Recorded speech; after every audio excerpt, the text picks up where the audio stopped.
السلام علیکم دوستو، آپ صلی اللہ علیہ وآلہ وسلم کے دور میں کچھ قریش مکہ کے لوگ ایک یہودی عالم کے پاس گئے اور اس سے کہا کہ حضور پاک صلی اللہ علیہ وآلہ وسلم سے ایسا کیا سوال پوچھا جائے کہ ان کے نبی ہونے کی حقیقت واضح ہو جائے۔ اس کے جواب میں یہودی عالم نے آپ صلی اللہ علیہ وآلہ وسلم سے 3 سوال پوچھنے کو کہا، جن میں سے ایک سوال یہ تھا کہ اصحاب کہف کون تھے۔ لہٰذا اللہ پاک نے اپنے پیارے محبوب صلی اللہ علیہ وآلہ وسلم کو اس کا جواب قرآن پاک کی سورہ الکہف کے اندر مکمل وضاحت کے ساتھ بیان فرمایا۔ اور سورہ کہف کی آیت کہ جب وہ جوان غار کے اندر جا رہے تھے تو کہنے لگے کہ اے ہمارے پروردگار، ہم پر اپنے ہاں سے رحمت نازل فرما اور ہمارے کام کے سامان مہیا کر۔ تو ہم نے غار میں کئی سال تک ان کے کانوں پر نیند کا پردہ ڈالے رکھا، یعنی ان کو سلائے رکھا۔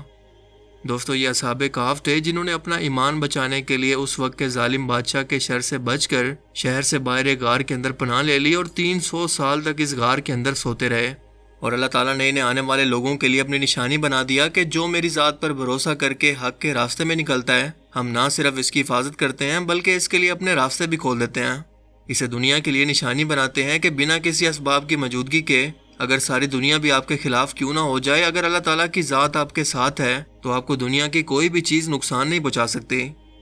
یہ پورا واقعہ قرآنی تعلیمات کی روشنی کے اندر کیا ہے، اگر آپ یہ جاننا چاہتے ہیں تو اس پر میری ایک پوری ویڈیو موجود ہے جس کا لنک آپ کو ڈسکرپشن میں اور اوپر آئی بٹن پر بھی مل جائے گا۔ لیکن آج کی اس ویڈیو کے اندر ہم سائنسی طور پر یہ جاننے کی کوشش کریں گے کہ آخر ایسا ممکن کیسے ہوا۔ اللہ تعالیٰ نے کس چیز کو ان لوگوں کے لیے دنیاوی وسیلہ کے طور پر استعمال کیا کہ ان کی عمر بڑھنا بند ہو گئی، جسم کا نظام چلتا رہا مگر اتنا سست ہو گیا کہ کئی صدیاں ان کے لیے صرف کچھ گھنٹوں کے وقت کے اندر سمٹ گئیں۔ ایک ایسا سائنسی انکشاف جس کے بارے میں جان کر آج کی ماڈرن سائنس بھی ورطہ حیرت کے اندر ہے، اور اسے مستقبل کے اندر وہ خلا کے نہ ختم ہونے والے بے پناہ فاصلوں کو طے کرنے کے لیے استعمال کرنے والے ہیں، جس کا کنسیپٹ یقیناً آپ نے کئی اسپیس پر بنی سائنس فکشن فلمز کے اندر بھی دیکھا ہوگا کہ کیسے ایک شخص کو ایک تابوت نما باکس کے اندر لٹا کر لمبی نیند سلا دیا جاتا ہے جس سے اس کی عمر بڑھنا بند ہو جاتی ہے، جس کی سب سے پہلی مثال آج سے 2000 سال پہلے ہمیں اصحاب کہف کی ملتی ہے۔ دوستو، ہائبرنیشن ایک ایسا عمل ہے جس کے ذریعے دنیا کے تقریباً 2000 نسل کے مختلف جاندار موسم کی سختیوں، خوراک کی کمی اور موت کے خوف سے بچنے کے لیے اسے استعمال کرتے ہیں۔ دراصل یہ لمبی نیند کا عمل ہے جس میں ان کے سیلز میں موجود جین اس طرح کے خوف اور خطروں سے آگاہ ہو کر ان پر ایک بہت ہی لمبی نیند طاری کر دیتے ہیں جسے ہائبرنیشن کہتے ہیں۔ مثال کے طور پر مینڈک سردیوں کے موسم میں ٹھنڈ سے بچنے کے لیے اپنے جسم میں موجود پانی کی مدد سے اپنے 70% جسم کو فریز کر لیتے ہیں، کیونکہ یہ جانور کولڈ بلڈڈ ہیں اور موسم کے مطابق جسم کے ٹیمپریچر کو ریگولیٹ نہیں کر پاتے، اور نہ ہی سردیوں کے موسم میں ان کے کھانے کے لیے کوئی شکار ہوتا ہے، اسی لیے ان کے پاس صرف 2 ہی راستے ہوتے ہیں۔ ایک تو یہ کہ بھوک اور شدید ٹھنڈ کی وجہ سے یہ موت کو گلے لگا لیں، یا پھر دوسرا راستہ کہ گرمیوں تک کے لیے اپنے جسم کو فریز کر کے لمبی نیند میں چلے جائیں۔ اسی لیے ہائبرنیشن کے ذریعے گرمیاں آتے ہی جب برف پگھلنا شروع ہوتی ہے تو یہ بھی ایک بار پھر سے زندہ ہو کر اپنے جسم کو نارمل پوزیشن کے اندر لے آتے ہیں جیسا کہ وہ نیند سے پہلے تھے۔ کچھ کچھوے، بھالو، ریچھ، چمگاڈر، گلہریاں اور سانپ سمیت بے شمار جانور، پرندے اور کیڑے اس عمل کو موسم اور اچانک موت کی سختی سے بچنے کے لیے استعمال کرتے ہیں۔ اس عمل کے دوران ان کے دل کی دھڑکن 95% تک آہستہ ہو جاتی ہے، سانس سیکنڈز میں چلنے کی بجائے منٹوں میں چلی جاتی ہے، جسم کا ٹیمپریچر کم ہو کر ٹھنڈا ہو جاتا ہے، اور یہ جاندار اپنے جسم میں خوراک کی کمی کو پورا کرنے کے لیے اپنے ہی جسم میں موجود چربی اور مسلز کو کھا کر اسے پورا کرتے ہیں، جسے میٹابولزم کہتے ہیں۔ ہائبرنیشن سے پہلے یہ تمام جاندار خوب تیاری کرتے ہیں اور جی بھر کے کھانا کھاتے ہیں تاکہ موٹے ہو کر اپنے جسم میں زیادہ سے زیادہ فیٹس یا چربی کو جمع کر لیں، جو کہ ہائبرنیشن کے دوران انہیں طاقت دیتی رہے گی۔ اس عمل سے کچھ مہینوں کے بعد باہر آ جانے پر ان جانداروں کو سب سے پہلے زوروں کی بھوک لگتی ہے، اور نیند سے بیدار ہونے کے بعد وہ سب سے پہلا کام ہی شکار کی تلاش کا کرتے ہیں۔ آج تک جانداروں میں سب سے لمبی ہائبرنیشن کا ریکارڈ چمگاڈرز کے پاس ہے، جو کہ 344 دن یعنی تقریباً 1 سال تک بنا کچھ کھائے پیے سوتی رہتی ہیں۔ مگر سوال یہ ہے کہ اس دوران ان جانداروں کی عمر کیوں نہیں بڑھتی، یا یہ اتنا سست کیسے ہو جاتی ہے؟ تو اس کا جواب جاننے کے لیے ہمیں سب سے پہلے یہ سمجھنا ہوگا کہ ہم انسان اور دنیا کا ہر ایک جاندار بوڑھا کیسے ہوتا ہے، اس کی عمر کیسے بڑھتی ہے، جسم میں موجود کون سی ایسی چیز ہے جو ہماری عمر کا تعین کرتی ہے۔ آج کی میڈیکل سائنس ہمیں یہ بتاتی ہے کہ ہر انسانی اور جاندار جسم کے اندر موجود سیلز میں موجود کروموسومز کے کناروں پر کیپس موجود ہوتی ہیں جنہیں ٹیلومیرز کہتے ہیں۔ وقت گزرنے کے ساتھ ساتھ جب یہ آہستہ آہستہ ختم ہونے لگیں تو ہمارا جسم بھی آہستہ آہستہ نکارہ ہو کر بوڑھا ہونے لگتا ہے۔ اسی لیے ان کی تعداد کو لیبارٹری میں ٹیسٹ کر کے کسی بھی جاندار کی بچی ہوئی زندگی کا اندازہ لگایا جا سکتا ہے۔ لیکن انہی تجربات کے دوران ہائبرنیشن کے عمل کے ذریعے سائنسدان عمر بڑھنے کے اس عمل کو آہستہ کرنے میں کامیاب رہے، جو کہ انہوں نے انہی جانوروں سے سیکھا جو کہ سخت حالات کے اندر ہائبرنیشن کے عمل کو اپناتے ہیں اور ان کی عمر بڑھنا تقریباً رک جاتی ہے۔ اور اسی کانسیپٹ پر ہالی ووڈ کی ایک مشہور فلم دی پیسنجر بھی بن چکی ہے، جس کی کہانی کچھ یوں ہے کہ 5000 لوگوں کا اور 250 اسپیس شپ کے ورکرز کا ایک کرو ایک نئے پلانٹ ہومیسٹیڈ 2 پر جا رہا ہے، جو کہ زمین سے 120 لائٹ ایئر دوری پر موجود ہے۔ یہ کتنا زیادہ فاصلہ ہے اس کو ذرا اس طرح سے سمجھ لیں کہ اگر انسان کائنات میں موجود سب سے تیز رفتار یعنی سپیڈ آف لائٹ جو کہ 3 لاکھ کلومیٹر پر سیکنڈ کی سپیڈ سے سفر کرتی ہے، اگر اس کو بھی حاصل کر لیں تب بھی انسانوں کو یہاں پر پہنچنے میں 120 سال لگیں گے۔ پہلی بات تو یہ ہے کہ انسان اس قدر تیز رفتار یا اس کے آس پاس بھی سفر نہیں کر سکتے، اور دوسرا یہ کہ ایک نارمل انسان اپنی زندگی کے اندر تقریباً 70 سے 80 سال ہی مشکل سے جی پاتا ہے۔ مگر اسے ممکن بناتا ہے ہائبرنیشن کا عمل، جہاں پر ان لوگوں کو ایک ایسی جدید تابوت کے جیسی دکھنے والی مشینوں کے اندر لٹایا جاتا ہے جو انہیں ہائبرنیشن کے اندر لے جاتی ہیں، تاکہ ان کی عمر انتہا درجے کی آہستہ ہو جائے اور 120 سال کا عرصہ گزر جانے کے بعد وہ اس نئے پلانٹ پر نئی زندگی کی شروعات کے ساتھ اتریں۔ لیکن ان کی مشینز میں سے ایک شخص کسی خرابی کی وجہ سے جاگ جاتا ہے اور اسے پتہ چلتا ہے کہ ابھی بھی اس نئے سیارے پر پہنچنے کے لیے 80 سال ابھی مزید پڑے ہوئے ہیں، اور یہاں سے فلم اس کے دوبارہ ہائبرنیشن میں جانے کی کوششوں پر شروع ہوتی ہے۔ یہ وہی مستقبل کی ٹیکنالوجی ہے جسے انسان خلا کی گہرائیوں میں یا انٹرسٹیلر اسپیس کے اندر استعمال کرنے والا ہے، کیونکہ اس کی قدرتی عمر اس قابل نہیں ہے کہ وہ اپنی پوری زندگی میں سولر سسٹم سے بھی باہر نکل پائے، جس کے پار کئی جہان ہمارے منتظر ہیں۔ اب ذرا اسی کانسیپٹ کو دماغ میں رکھ کر قرآن کریم کی سورہ کہف کی ان آیات پر غور کریں، جس میں اللہ پاک فرماتے ہیں، ہم نے کئی سالوں تک ان کے کانوں پر نیند کا پردہ ڈالے رکھا، اور جب سورج نکلے تو تم دیکھو کہ وہ ان کے غار کے دائنی طرف سمٹ جائے، اور جب غروب ہو تو بائیں طرف کترا جائے، اور وہ اس کے میدان میں تھے۔ یہ خدا کی نشانیوں میں سے ہیں، اور تم ان کا خیال کرو کہ وہ جاگ رہے ہیں حالانکہ وہ سو رہے ہیں، اور ہم ان کو دائیں اور بائیں کروٹ بدلاتے تھے، اور ان کا کتا چوکھٹ پر دونوں ہاتھ پھیلائے ہوئے تھا۔ اگر تم ان کو جھانک کر دیکھتے تو پیٹ پھیر کے بھاگ جاتے اور دہشت میں آ جاتے،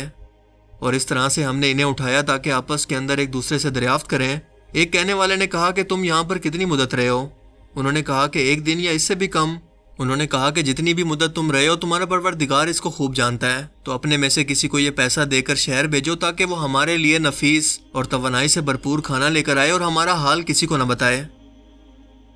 اس واقعہ کے سیاق و سباق کو سمجھ کر اگر ہم موجودہ دور کے اندر سائنس کے نظریات میں اسے سمجھنے کی کوشش کریں تو سائنس یہ کہتی ہے کہ ہائبرنیشن کے دوران کئی جانداروں کے جسم کے کئی حصے یا ان کے آرگنز کام کرنا بند کر دیتے ہیں، اور اس جاندار کے سونے کی جگہ کے باہر کا ٹیمپریچر جیسا بھی ہو، دنیا کی زیادہ تر غاروں کے اندر سارا سال ٹیمپریچر ایک ہی جیسا کانسٹنٹ یا مستقل ہی رہتا ہے۔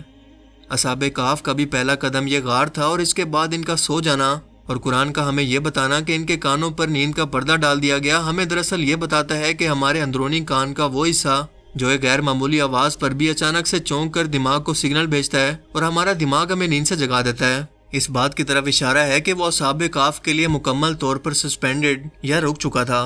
اور غار کے باہر سے جو کچھ بھی آوازیں آتی رہی وہ ان کے کانوں کے اندر بالکل نہیں پڑی تاکہ ان کی ہائبرنیشن کی نیند ڈسٹرب نہ ہو۔ مزید قرآنی آیات میں سورج کی روشنی اور اس کی ڈائریکشن کا بھی ذکر کیا گیا، اور ہم سبھی لوگ یہ بات جانتے ہیں کہ انسانوں کو نیند سے جگانے کے لیے آواز کے علاوہ روشنی کی کرنیں بھی بہت اہم کردار ادا کرتی ہیں۔ اسی لیے اگر سورج کی روشنی غار پر پڑتی تو غار کے ٹیمپریچر کو آٹومیٹیکلی بڑھا دیتی، جو اصحاب کہف کے جسم کا ٹیمپریچر بڑھا کر انہیں نیند سے جگا سکتا تھا۔ اور دوسرا، سورج کی تیز شعاعیں انسانی جلد پر پڑتے ہی فری ریڈیکل مالیکیولز بنتے ہیں جو کہ ہائبرنیشن کو ختم کر کے انسان کی عمر بڑھانا شروع کر دیتے ہیں۔ لیکن قرآن کا یہ کہنا کہ طلوع اور غروب کے وقت سورج غار کے سامنے بالکل نہیں آیا کہانی کو ایک بڑے دلچسپ مرحلے کے اندر لے کر جا رہا ہے، یعنی یہاں پر سورج کی روشنی نہ پڑنے کی وجہ سے یہ غار پورا سال ٹھنڈی رہی، اس کا ٹیمپریچر بالکل نہیں بڑھا جو کہ ہائبرنیشن کی شرط ہے۔ اس کے علاوہ سائنس یہ بھی مانتی ہے کہ سویا ہوا شخص اگر زیادہ دیر تک کروٹ نہ بدلے تو خون کا بہاؤ رکنے اور بلڈ پریشر کی وجہ سے جسم پر بڑے بڑے زخموں کی بیماری ہو سکتی ہے جسے پریشر السر کہتے ہیں۔ لیکن دوستو غور کریں کہ قرآن پاک ہمیں بتا رہا ہے کہ اصحاب کہف کی کروٹ باقاعدہ بدلائی جاتی رہی، یعنی وہ اس بیماری سے بھی محفوظ رہے۔ اس کے علاوہ سائنس یہ کہتی ہے کہ اگر انسانی آنکھیں زیادہ دیر تک بند رہیں تو آنکھوں کے نرو آپٹیکل کو نقصان پہنچا کر ہمیں اندھا کر سکتی ہیں، اور اگر زیادہ دیر تک مستقل کھلی رہیں تو آنکھوں کے کورنیا کو نقصان پہنچا سکتی ہیں، یعنی زیادہ دیر تک آنکھیں کھلی رکھنے یا بند کرنے سے انسان کے لیے صرف نقصان ہی ہے۔ اسی لیے کوما کے مریضوں کی یادداشت اگر لوٹ بھی آئے تو وہ زیادہ تر آنکھوں کی بیماریوں کا شکار ہو چکے ہوتے ہیں۔ اب ظاہر سی بات ہے کہ اتنا لمبا عرصہ سونے کے لیے آنکھوں کا باقاعدہ وقفے سے جھپکتے رہنا ضروری ہے تاکہ نظر ضائع ہونے سے بچ سکے۔ اسی لیے قرآن کریم یہاں پر کہتا ہے کہ تم انہیں دیکھو تو سمجھو گے کہ وہ جاگ رہے ہیں، مطلب ان کی آنکھیں جھپک رہی ہیں حالانکہ وہ سو رہے ہیں، اور مارے دہشت کے پیٹ پھیر کے بھاگ جاؤ۔ ظاہر ہے کہ آپ کسی ایسے شخص کو سوتے ہوئے دیکھیں جو کہ آواز بھی نہ سن رہا ہو، اس کی آنکھیں بھی جھپک رہی ہوں اور وہ کروٹ بھی لے رہا ہو تو یقیناً اسے دیکھ کر آپ ڈر کر بھاگ جائیں گے۔ ہم نے اوپر جانا کہ ہائبرنیشن کے عمل کے دوران ایک جاندار اپنے جسم کی انرجی کا ایک بڑا حصہ استعمال کر لیتا ہے اور باہر آتے ساتھ ہی وہ فوراً شکار شروع کر دیتا ہے۔ اب ایک بار پھر قرآن کریم کی اس آیت پر غور کریں جس میں اللہ پاک فرماتے ہیں، جیسے ہی وہ اٹھے ان میں سے ایک نے کہا کہ بازار سے بہترین کھانا لے کر آؤ، یعنی اپنے جسم میں انرجی کی کمی کی وجہ سے وہ بہت زیادہ بھوک محسوس کر رہے تھے، جیسا سبھی جاندار اس نیند کے عمل سے اٹھنے کے بعد کرتے ہیں، جو ہمیں یہ بتاتا ہے کہ اصحاب کہف دراصل 2000 سال پہلے ہیومن ہائبرنیشن کی وہ ٹیکنالوجی حاصل کر چکے تھے جو کہ فلم پیسنجر کے اندر آج کے انسانوں کے مستقبل کے بارے میں دکھائی گئی ہے۔ ہم نے یہ بھی جانا کہ تمام جاندار اس عمل سے پہلے باقاعدہ اس کی تیاری کرتے ہیں اور خوب کھا پی کر جسم کے اندر جتنی ہو سکے انرجی کو سٹور کرتے ہیں، مگر اصحاب کہف کے معاملے میں انہوں نے اس کی تیاری کیسے کی، کون سا ایسا پھل یا جڑی بوٹی کھائی جس کی وجہ سے ان کے جسم کے اندر انرجی منتقل ہوئی، یہ اللہ ہی بہتر جانتا ہے کیونکہ ہمیں اس کی کوئی ڈیٹیل نہیں ملتی۔ لیکن قرآن کریم کی ان آیات کو پڑھنے کے بعد ناسا اور اس جیسے کئی ادارے آج بھی اس پر کام کر رہے ہیں، لیکن ابھی تک اس ٹیکنالوجی کو مکمل طور پر حاصل کرنے میں وہ ناکام ہے، جس میں اللہ تعالیٰ کی حکمت ہے، ورنہ دنیا کے امیر ترین لوگ شاید کبھی نہ مرتے اور خود کو فریز کروا کر یا ہائبرنیشن میں جا کر کئی 100 سال یا ہزاروں سال بھی جی پاتے۔ بے شک اللہ تعالیٰ کے ہر حکم کے اندر حکمت ہے جسے وہی بہتر جانتا ہے۔ یہ ادارے اب خلا کے اندر جانے کے لیے اور کئی مریضوں کو علاج کے لیے اس عمل کے استعمال کرنے پر ریسرچ کر رہے ہیں کہ غور کریں اور دیکھیں کہ ایسی کیا وجہ ہے کہ اصحاب کہف اتنے عرصے تک سو پائے۔ انسان مستقبل میں اس عمل کے ذریعے خلا کی گہرائیوں میں سفر کرنا اور ایک لمبی عمر حاصل کرنا چاہتا ہے۔ سائنسدانوں کو اس بات کا پتہ ہے کہ یہ عمل ممکن ہے، مگر اس کو ممکن بنانے کے دوران بہت ساری ایسی پیچیدگیاں ہیں جو اس کی کامیابی میں رکاوٹ ہیں، جس میں نہ جانے مزید کتنا وقت لگے گا۔ اصحاب کہف صرف وہ چند نوجوان تھے جو حضرت عیسیٰ علیہ السلام کے ماننے والے مسلمان تھے، اس کے علاوہ پوری رومی سلطنت گمراہ ہو کر بت پرستی کرتی تھی اور ان کا بادشاہ دقیانوس ایک ظالم بادشاہ تھا جو کہ ان لوگوں کو پتھروں سے مار مار کر قتل کرنا چاہتا تھا۔ لیکن جب ان نوجوانوں نے رب پر بھروسہ کیا تو اللہ تعالیٰ نے ان کے لیے راہیں نکالی اور ہمارے لیے اس میں ایک سبق چھوڑ دیا کہ جب بھی اللہ تعالیٰ کی ذات پر بھروسہ کرو تو پھر اسباب کو مت دیکھنا، صرف اپنا ایمان اور یقین مضبوط کر کے کوشش کرنا اور باقی سب اس ذات پر چھوڑ دینا جس کے کنٹرول میں دنیا و کائنات کا نظام ہے، جس کے لیے کچھ بھی کرنا ناممکن نہیں ہے۔ اللہ تعالیٰ ہمیں سمجھنے کی اور عمل کرنے کی توفیق عطا فرمائے، آمین۔ مجھے امید ہے کہ آج کی اس ویڈیو سے آپ کو بہت کچھ نیا جاننے کو ملا ہوگا اور یہ ویڈیو آپ کو پسند آیا ہوگا۔ اگر یہ ویڈیو آپ کو اچھا لگا اور اس سے کچھ نیا جاننے کو ملا تو اس ویڈیو کو لائک کیجیے، اور اب میں ملوں گا آپ سے ایک ایسی ہی نئی انٹرسٹنگ ویڈیو میں۔ تب تک کے لیے اپنا بہت سا خیال رکھیے گا۔ Thanks for watching this video. اللہ حافظ۔